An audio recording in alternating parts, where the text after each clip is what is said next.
Hello dear students, once again welcome you to the Bishop Academy online classes. In this video we understand about the economics.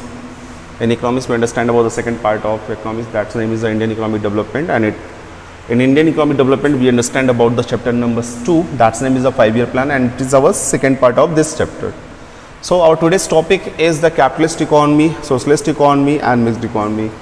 In previous video we understand about the different type of the aspect like planning, economic plannings, and what is the reason to adopt the Indian economy, mixed economy.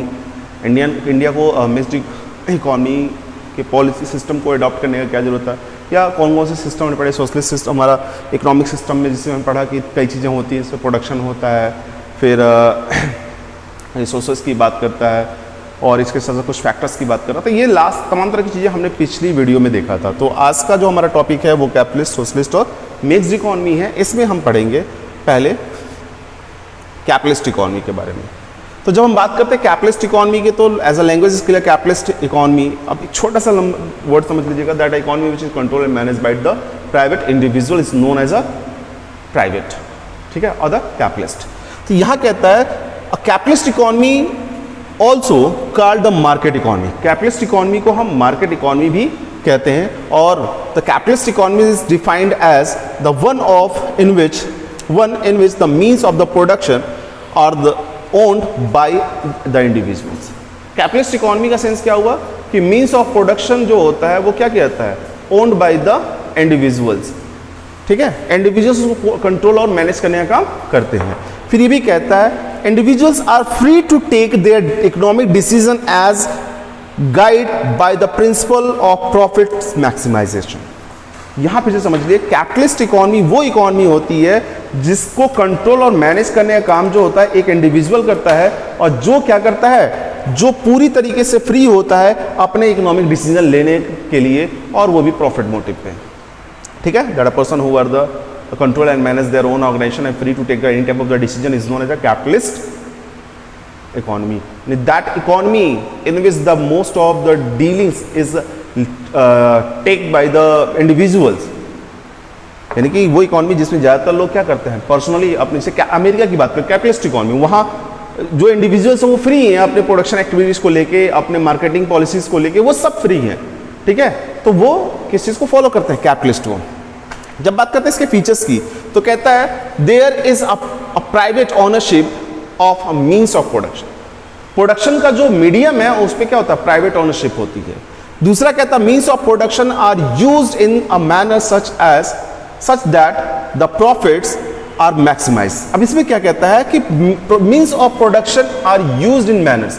जो production use कहता है, जो production किया जाता है उसका जो situation होता है, कहता है such that the profits are maximise. जो उसका ऑब्जेक्टिव मैनर्स होता है वो क्या होता है, प्रॉफिट को, यानी कि प्राइवेट अथॉरिटीज का जो ऑब्जेक्टिव होता है वो क्या होता है, प्रॉफिट को ज्यादा से ज्यादा मैक्सिमाइज करता है. If labor is cheap, labor intensive methods of production is employed and the vice versa. अब ये कह रहा है कि जो लेबर है वो चीप होता है, जो उनको इंसेंटिव मेथड्स है वो क्या है, प्रोडक्शन इज एम्प्लॉयड, या फिर प्रोडक्शन का जो प्रोसीजर्स है उस पर इंसेंटिव मिलने वाला जो है वो अलग अलग तरीके के होने के साथ साथ क्या होता है, इससे प्रोडक्ट वाइज होता है. जो जितना ज़्यादा काम करेगा तो उनका जो मेथड, यहाँ कहता है labour intensive methods of the production is employed, यानी कि जो लेबर अपना रेम्यूनरेशन रिसीव करता है वो प्रोडक्शन मेथड, जितना वो ज़्यादा बनाएगा उतना वो जिसको ज़्यादा मिलता है. तो इससे क्या होता है, वो जितना कम करेगा उसको उतना ही कम रेम्यूनरेशन मिलेगा. मतलब जितना परफॉर्मेंस होगी उतना प्रॉफिट होगा, जितना परफॉर्मेंस नहीं होगी उतना प्रॉफिट नहीं होगा, यानी कम होगा. तो ये जो सिचुएशन होती है वो क्या होती है, प्रोडक्शन को लेके होती है प्राइवेट इंस्टीट्यूशंस में या कैपिटलिस्ट इकोनॉमी में. थर्ड पॉइंट कहता है only those goods are produced which can be sold at a profit either in a domestic market और फॉरेन मार्केट. इसमें केवल उन गुड्स को रखा जाता है जिनसे हम क्या कर सकते हैं, जिससे इंडस्ट्रीज ज्यादा से ज्यादा प्रॉफिट को कमा सकती है, चाहे वो डोमेस्टिक लेवल पे हो या फिर फॉरेन लेवल पे मार्केटिंग में हो. फोर्थ पॉइंट कहता है distribution of the goods among the peoples happens on the basis of purchasing power.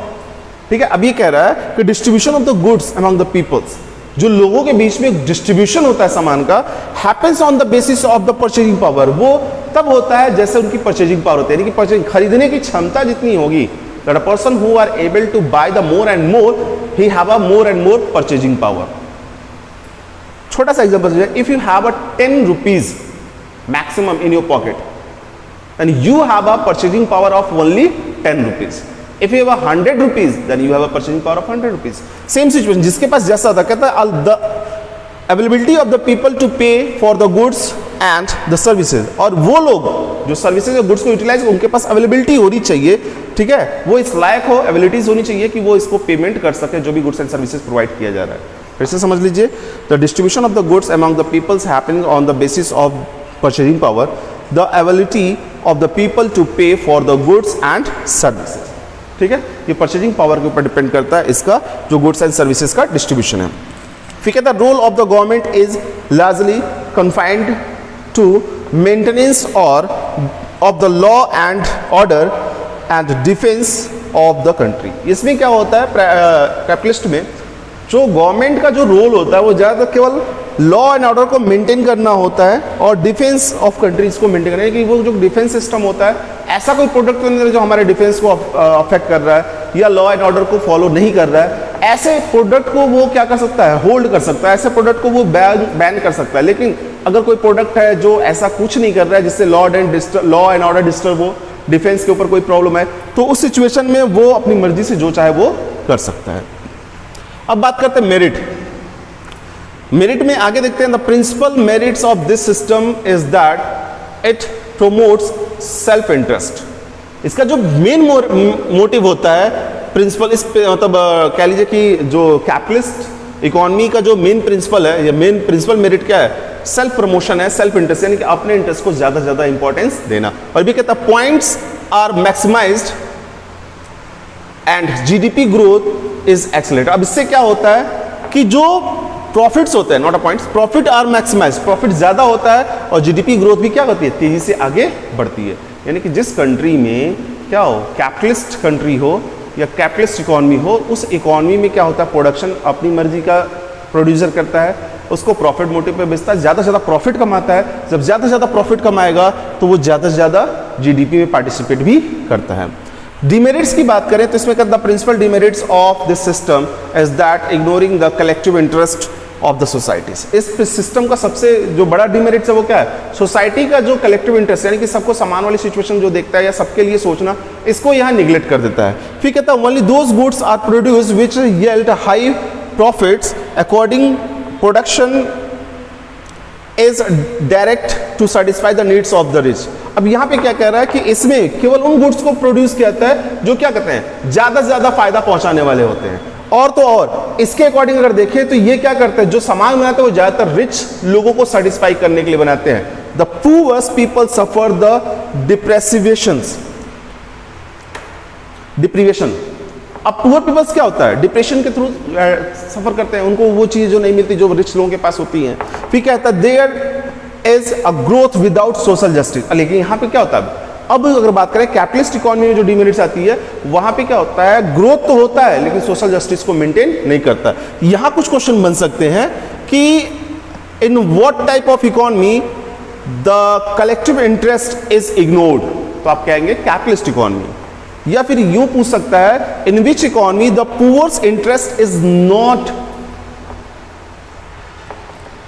in which economy the poor people are suffered. किस इकोनॉमी पुअर पीपल सफर्ड करते हैं, तो आपका क्वेश्चन हो सकता है यहाँ पे क्या, कैपिटलिस्ट इकोनॉमी. और ये भी कहता है in which economy the growth without social justice, या फिर that economy in which the growth without justice of social justice. तो ऐसी सिचुएशन में भी आप कैपिटलिस्ट इकोनॉमी को रिप्रेजेंट कर सकते हैं अपने आंसर ग्रुप में. ठीक है, the planners felt that the adopting a market economy model of the growth would means that the majority of the people of the country would be left behind without the change to improve their quality of life.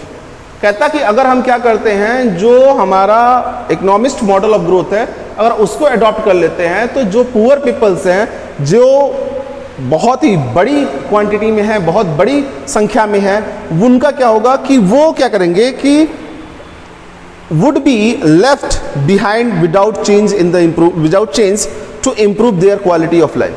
मतलब वो बहुत पीछे हो जाएंगे, उनके जीवन में जो क्वालिटी ऑफ लाइफ है उसमें कोई बदलाव नहीं आएगा, क्योंकि इसमें ज़्यादातर फोकस किसका होता है, रिच पीपल्स का होता है, जो प्रोजेक्ट होते हैं उसके लिए। अब हम बात करेंगे सोशलिस्ट इकोनॉमी। तो सोशलिस्ट इकोनॉमी में क्या फर्क पड़ता है, सबको साथ में लेके चलता है। ये कहता है a socialist economy is the one in which there is a social ownership of the means of production and economic decisions are taken by the some central authority of the government with a view to maximize the social welfare। यहाँ कह रहा है कि जो इस economy का social economy is the one in which there is a social ownership, जहाँ पे सोशल ऑनरशिप सबको जिम्मेदारी मार देता है, सभी लोग रिस्पॉन्सिबल हो जाते हैं, ठीक है, पब्लिक सोसाइटी पब्लिक कॉन्सेप्ट होता है ये। और ये भी कहता है ownership of means of the production, यानी कि कोई प्रोडक्शन हो रहा है उसमें इकोनॉमिक डिसीजन लेने में या किसी भी तरीके का डिसीजन लेने में क्या होता है, जो ऑनरशिप डिस्ट्रीब्यूट होती है वो सभी के ऊपर रहती है। जैसे हम बात कर रहे थे आपने बीएसटी उसमें पढ़ा, बीएसटी में पढ़ा था पब्लिक कंपनी के बारे में। तो जब पब्लिक कंपनी की बात करें तो उसमें जो डिस्ट्रीब्यूशन होता है वो सभी के ऊपर होता है, रिस्पॉन्सिबिलिटी सभी के ऊपर डिस्ट्रीब्यूट होती है। अब यहाँ एक चीज और कहता है कि जो टिपिकल डिसीजन होते हैं उसको कहता है, यहाँ थोड़ा देर से किया, taken by domestic decision is taken by the some central authorities of the government. कुछ सेंट्रल अथॉरिटी जो होती है गवर्नमेंट की वो टिपिकल डिसीजन को लेती है। और ये कहता है view to maximise the social welfare, जिनका ऑब्जेक्टिव क्या होता है, ज्यादा से ज्यादा सोशल वेलफेयर को मेंटेन करना।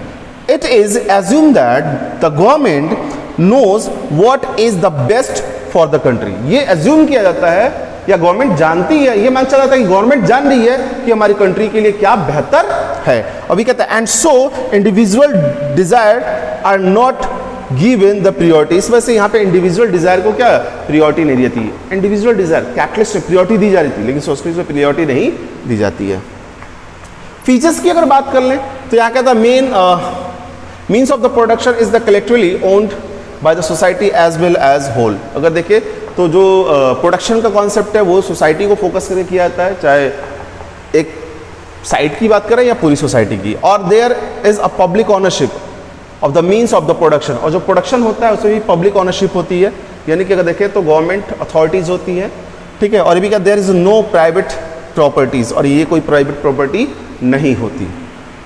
सेकंड कहता है means of the production are used in the manners such that the social welfare is maximised.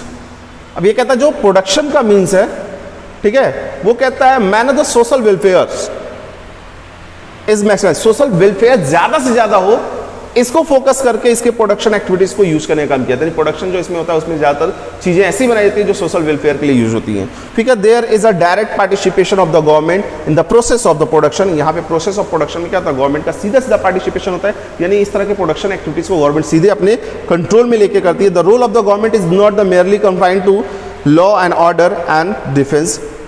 जो गवर्नमेंट का रोल है वो क्या करता है, लॉ एंड ऑर्डर को बनाए रखता है और डिफेंस को भी मेंटेन करने का काम करता है। फिर हम बात करते हैं मेरिट की। अगर बात करें ओवरऑल तो यहाँ पे जो मेरिट आती है निकल के, the socialist economy achieve the equalities. Socialist economy क्या करती है, इक्वलिटीज को मेंटेन करती है। जैसे वहाँ पे क्या था, रिचेस्ट पर्सन के लिए था, तो यहाँ सबके लिए है। In the distribution of the income, किसके लेवल पे, डिस्ट्रीब्यूशन ऑफ इनकम को लेके, यानी इनकम डिस्ट्रीब्यूशन को लेके सोशलिस्ट इकोनॉमी क्या करती है, इक्वलिटीज को अचीव करने का काम करती है। फिर कहता है growth process become inclusive and is based on the principle of social welfare. अब यहाँ जो ग्रोथ प्रोसेस होता है वो कुछ लोगों का ना होगा, इंडिविजुअल ना होकर इंक्लूसिव हो जाता है, बहुत सारे लोगों को रख लेता है। फिर कहता है and the base of the principle of the social welfare, और जो इसका बेस क्या है, सोशल वेलफेयर का प्रिंसिपल है। यानी कि अगर बात करें प्रिंसिपल जो मेरिट्स या प्रिंसिपल मेरिट जो है सोशल वेलफेयर, सोशल जस्टिस का या सोशलिस्ट इकोनॉमी का, वो सोशल जस्टिस को मेंटेन करना है, जिसमें वो क्या करता है, इक्वलिटीज इनकम डिस्ट्रीब्यूशन को मेंटेन करने का, इक्वल इनकम डिस्ट्रीब्यूशन को मेंटेन करने का काम करता है। आगे अगर बात करते हैं डीमेरिट्स की, तो सबसे बड़ी चीज क्या है, डीमेरिट में जीडीपी ग्रोथ रेट जो होती है वो स्लो होती है, क्योंकि वेलफेयर का ज्यादा वर्क होता है तो इनकम जो होती है वो बहुत कम आ पाती है। दूसरी चीज यहाँ पे कह रहा है कि हम डायरेक्टली क्या करते हैं, प्रॉफिट मोटिव होके ना बेच के हम क्या करते हैं, सोशल जस्टिस को ज्यादा से ज्यादा अप्लीकेबल बनाते हैं। लैंग्वेज क्या कहता है, the principal determine demerits is GDP growth remains a slow process. Principal जो कहता है वो क्या कहता है, इस तरीके के, यानी कि सोशल वेलफेयर सोशलिस्ट इकोनॉमी में जो जीडीपी ग्रोथ होता है वो स्लो चलता है। और ये भी कहता है this is because the production is not directed by the principle of profit. ये इसलिए क्योंकि जो प्रोडक्शन किया जा रहा है उसका मेन ऑब्जेक्टिव क्या है, प्रॉफिट को मेंटेन करना नहीं, यानी प्रॉफिट कमाना उसका मेन ऑब्जेक्टिव नहीं है। कहता है instead it is direct bye the principle of equities and the justice. लेकिन इसकी जगह पे क्या, प्रॉफिट की जगह पे इसका जो ऑब्जेक्टिव क्या था, वो प्रिंसिपल ऑफ इक्विटीज यानी कि इक्वल और सोशल जस्टिस को मेंटेन करने का काम करता है। अब हम बात करते हैं मिक्स्ड इकोनॉमी। अब जैसे कि अगर हम बात करें सोशलिस्ट इकोनॉमी में, तो चाइना एक ऐसा कंट्री है जहां पे सोशलिस्ट इकोनॉमी को फॉलो किया जाता है।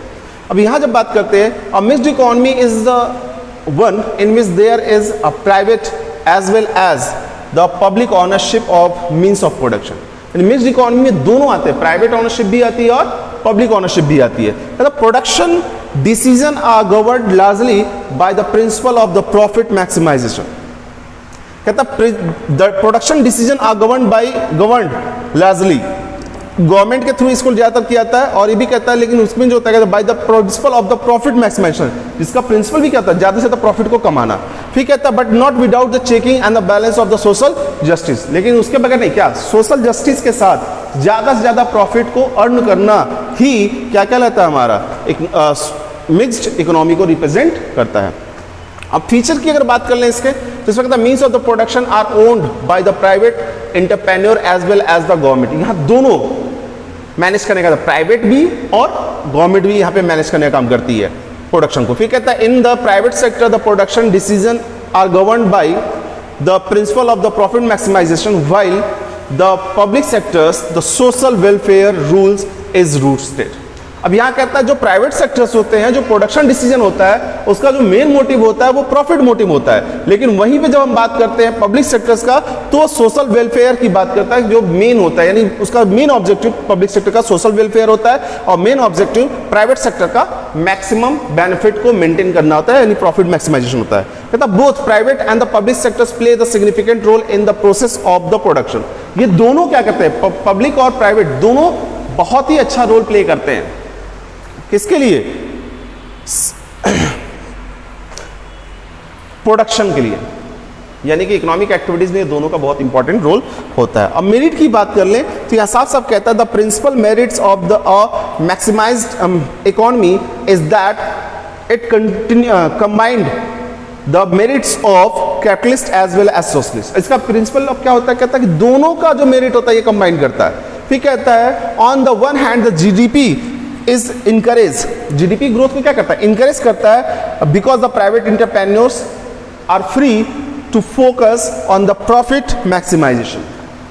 जीडीपी ग्रोथ करेगा क्योंकि वहां पे अगर बात करें इस तरह की इकोनॉमी में, जो प्राइवेट एंटरप्रेन्योर होता है वो क्या करता है, अपना जो फोकस है प्रॉफिट मैक्सिमाइजेशन का, उस पर वो फोकस रहता है। और वहीं पे दूसरी तरह की बात करें तो सोशल जस्टिस या इक्वलिटीज की बात करें तो इक्वलिटीज को गवर्नमेंट अपने The government sectors placed a high priority of the maximization of the social welfare।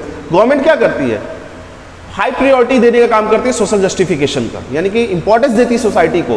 Private sector GDP को ज्यादा प्रायोरिटी देते हैं, जीडीपी में पार्टिसिपेट ज्यादा करते हैं, जबकि सोशल सेक्टर्स की बात करें तो सोशल जस्टिफिकेशन को ज्यादा रिप्रेजेंट करता है। डिमेरिट्स की अगर बात करें तो यहां साफ साफ कहता है principal demerits is that the government sector is often inflected with the corruption leading to low level of efficiency productivity। अब गवर्नमेंट की अगर बात करें तो यह साफ साफ कह रहा है कि जो गवर्नमेंट सेक्टर है वहां पे क्या करप्शन है, leading to low level of efficiency या प्रोडक्टिविटी बहुत अच्छे तरीके से नहीं, यानी जो काम कर सकता है उसको ठीक तरीके से नहीं करता है। It is owing to this merit that the mixed economy like India are gradually opted for the privatisation of the public enterprises. अब इस सिचुएशन में क्या है कि इंडिया जैसी कंट्री को क्या करना चाहिए, जो उसकी मिक्स्ड इकोनॉमी के कॉन्सेप्ट है, जो उसके गवर्नमेंट सेक्टर्स है उसको क्या करें, प्राइवेट पब्लिक सेक्टर्स को प्राइवेटाइजेशन की तरफ मूव कर देना चाहिए। ठीक है, और इसी वजह से आज के टाइम में ये हो रहा है। ये जो कहना चाह रहा है वो यही कह रहा है कि इंडिया जैसी कंट्री में इन लोगों के सही तरीके से काम न करने की वजह से, यानी कि अच्छी लीडिंग ना होना, करप्शन का होना, इन सब चीज़ों के होने की वजह से क्या है कि जो पब्लिक सेक्टर्स की इंडस्ट्रीज हैं उनको आजकल प्राइवेटाइजेशन की तरफ मूव किया जा रहा है। फिर कहता है it may be noted that the most economics of the world are now the mixed economics. कहता है आज के टाइम अगर देखा जाए तो ज्यादातर इकोनॉमी जो क्या है वो आज के टाइम मिक्स्ड इकोनॉमी है, where the production decision are governed largely by the market force of the demand and supply. जहां पे क्या है कि जो प्रोडक्शन डिसीजन है ज्यादातर वो क्या क्या market force demand and supply के बेसिस पे गवर्न, यानी कि जो प्राइवेट इंडिविजुअल है वो अपना डिसीजन ले रहे हैं। और ये भी कहता है but are regulated by way of direct और indirect intervention by the government. लेकिन यहाँ कहते हैं जो रेगुलेशन है डायरेक्टली और इनडायरेक्टली उसमें इंटरफेरेंस क्या है, किसी ना किसी तरीके से गवर्नमेंट का भी इंटरफेरेंस बना हुआ है, गवर्नमेंट उसमें अपना रोल प्ले करती है, भले वो डिसीजन अपनी मर्जी से ले रहा हो। फिर कहता है the leaders are and planners of independent India south mixed economy system as an ideal strategy of the growth. जो इंडियन प्लानर और लीडर्स थे उन लोगों के दिमाग में इन तमाम तरह की चीज़ों को देखने के बाद मिक्स्ड इकोनॉमी को ही एक स्ट्रैटेजिकल ग्रोथ के पॉइंट ऑफ व्यू से, जिसमें कहता था अवॉइडिंग द एक्सट्रीम वर्जिनेशन of the capitalist and socialist. जो क्या है दोनों का एक दोनों इकोनॉमी को यहाँ पे रखने का काम किया गया, क्योंकि हमारे पास उस वक्त इकोनॉमिकल सिचुएशन बहुत अच्छी नहीं थी इस वजह से भी। फिर कहता है इंडस्ट्रियल पॉलिसी रिवोल्यूशन ऑफ 1948, यहाँ पे याद रखेंगे इस लाइन को, industrial policy revolution 1948 and the directive principle of the Indian constitution reflected the outlook of the planners that India would adopt the economic order where there was a strong public sectors but with full respect of the private priority and democracy। अब यहाँ पे कह रहा है कि जो directive principle हमारे रहे हैं उसमें नॉर्मली इंडिया ने क्या किया था, जो इंडियन कॉन्स्टिट्यूशन में जो रिफ्लेक्ट किया था उसके हिसाब से जो प्लानर्स रहे इंडिया के, उन्होंने ये देखा कि इकोनॉमिक ऑर्डर जो कंडीशन थी वो पब्लिक सेक्टर को स्ट्रांग बनाने की बात की, लेकिन यहाँ ये भी कहता है प्राइवेट सेक्टर्स और डेमोक्रेसी को फुल्ली उन्होंने क्या किया, रिस्पेक्ट करने का काम किया, नहीं उसको भी पूरी प्रायोरिटी देने का किया। So dear students, in this video that's all. If you have any type of doubt or queries, you should be consult to the Google Classroom. Thank you.